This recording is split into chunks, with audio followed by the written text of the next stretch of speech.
अस्सलाम वालेकुम friends, welcome to my channel 41 friends. जैसा कि आपको मालूम है कि मैं यूएई में जॉब्स के बारे में बताता रहता हूं, तो अब बहुत से लोग पूछ रहे हैं कि सर हमें प्लीज़ बिज़नेस की तरफ भी गाइड कीजिएगा। तो मैं रिसेंटली ये सिलसिला शुरू किया है कि कौन से बिज़नेस आप शुरू कर सकते हैं लो अमाउंट से। रिसेंटली मैंने वीडियो बनाई थी how to start small cafeteria business in Dubai, वो भी बहुत लोगों में फेमस हो गई। और इस तरह मैंने how to start business with 3000 in Dubai, वो भी लोगों ने बहुत पसंद की। और इसके साथ what should labour and driver do, जो मैंने वीडियो बनाई है, वो उन सारे वीडियोस के लिंक मैं डिस्क्रिप्शन में दे दूंगा, वो आप देख सकते हैं। आज का जो हमारा टॉपिक है वो जेंट्स सैलून के बारे में है, बार्बर शॉप, यानी कि नाई का शॉप जो होता है ना। अब बहुत से लोग कहेंगे कि सर हम नाई का कारोबार क्यों करें। देखें, बिजनेस बिजनेस होता है। अब बहुत से लोग जो यूएई में हैं या बाहर कंट्रीज में जिनके शॉप्स हैं, जो ओनर्स हैं, वो नाई नहीं होते, लेकिन उन्होंने अपने का एक बिजनेस बनाया है। तो आप इसमें आगे बढ़ सकते हैं। आपने अगर अपना फ्यूचर बनाना है तो आप ये बिजनेस स्टार्ट कर दें। आपको तबीयत के मुताबिक रखता है, आपके पास थोड़े बहुत अमाउंट है, तो आप इसमें इन्वेस्टमेंट कर सकते हैं और आगे बढ़ सकते हैं। और इसमें वन टाइम इन्वेस्टमेंट है, याद रखिएगा कि आपने एक दफ़ा खर्चा करना है और फिर आपके लिए सिलसिला स्टार्ट होगा। क्योंकि इसमें आपने कोई प्रोडक्ट नहीं बेचनी। प्रोडक्ट में तो ये होता है कि अगर आपका प्रोडक्ट नहीं बिका फिर मसला हो जाता है। इसमें क्या होता है कि आपने आदमी वर्कर लेकर आने होते हैं, और वो वर्कर जो आप पाकिस्तान में होते हैं, एक्सपीरियंस होते हैं। वहाँ पाकिस्तान में, इंडिया में कमाई कम होती है। जब आप उनको इधर लाते हैं, उनको वीज़ा दिलवाते हैं और वो यहाँ पर काम करते हैं, और तो आपको बहुत अच्छी खासी कमाई कमा कर देते हैं। वो भी उसमें कुछ इन्वेस्टमेंट नहीं है, सिर्फ वो अपने हाथों से कमाते हैं और आपको कमा के देते हैं।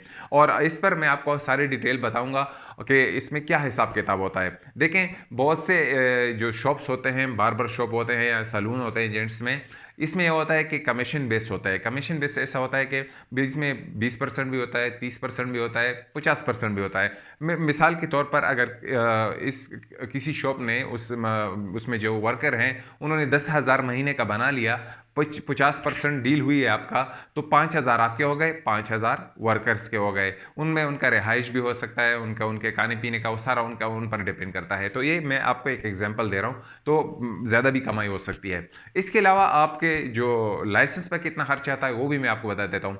फर्स्ट ऑफ ऑल, रेंट पर भी डिपेंड करता है, कि डिपेंड करता है एरिया पर कि आपका जो रेंट है वो किस हिसाब से होगा। वो एरिया पे डिपेंड करता है। इसमें मैं आगे आपको बताऊंगा कि कौन से एरिया में आपको शॉप बेहतर होगा कि आप खोलें।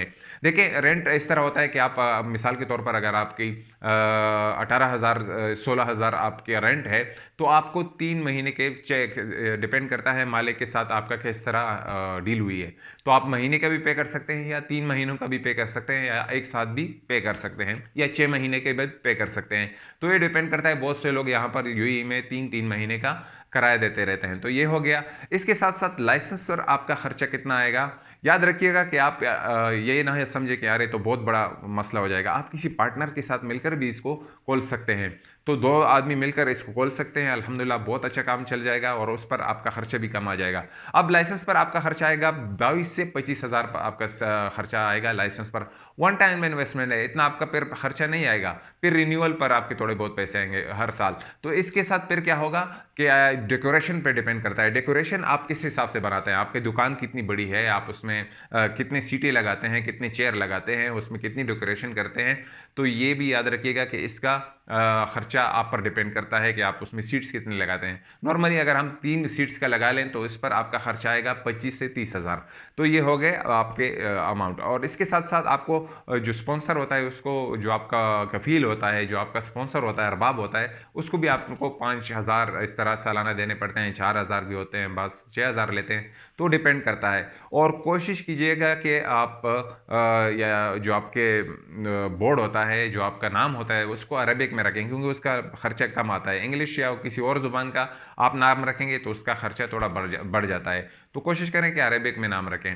और याद रखिएगा कि आपके जो वर्कर हैं, इसमें आपको सिर्फ वो कमा कर देते हैं, वो कमाई जिसमें आप इन्वेस्टमेंट एक दफ़ा करते हैं और फिर वो अपने हाथ की कमाई से आपको कमा कर देगा, और आप रिलैक्स होकर पैसे कमाएंगे। तो ये थोड़ा बहुत खर्चा आप कर सकते हैं, और थोड़े बहुत खर्चे से आप यानी कि बिजनेस खोल सकते हैं। और इस पर आपका तकरीबन 45 से 50 हज़ार खर्चा आ जाएगा। तो ये थोड़े सा यानी कि फिर आपके वर्कर सिर्फ कमा कर देंगे और आप कमाएंगे, यानी कि वहाँ पर रहेंगे और आप एक मालिक ओनर बनकर रहेंगे। तो एक छोटा सा मैंने कहा वीडियो आप लोगों के साथ शेयर कर दूं। देखें, आप कमीशन का मैंने आपको बात की तो बाज़ औकात 50% कमीशन होता है, जिसमें फिर सारा सामान वगैरह आपने एक दफ़ा डेकोरेशन कर ली, वहाँ पर एसी वगैरह लगा लिए, सीट्स लगा लिए, आपने सब कुछ कर दिया। बाकी डिपेंड करेगा जो वर्कर्स हैं, आप डिपेंड उनको ले आएँ वो खुशी खुशी, क्योंकि वो पाकिस्तान में इतना नहीं कमाते, लेकिन जब आप उनको इधर लाएंगे, आप उनको यानी कि यहाँ यूएई में लेकर आएंगे और वहाँ पर जो कमाते हैं वो 3 महीनों में 4 महीनों में, वो यहाँ पर वो 1 महीने में कमाएंगे। तो एक आसान रहेगा कि आप उन लोगों के लिए रास्ता खोलें और अपने लिए भी। तो मैंने कहा कि छोटा सा वीडियो था, मैं आप लोगों के साथ शेयर करूँ। इस पर आपका खर्चा आएगा इतना ही कि लास्ट सिर्फ 40 से 45 हज़ार। तो उम्मीद है कि आपको वीडियो पसंद आई है। अगर पसंद आई है तो प्लीज़ अपने दोस्तों के साथ शेयर कीजिएगा और मुझे अपने दुआ में याद रखिएगा। मिलेंगे दूसरे वीडियो में। खुदा हाफिज़।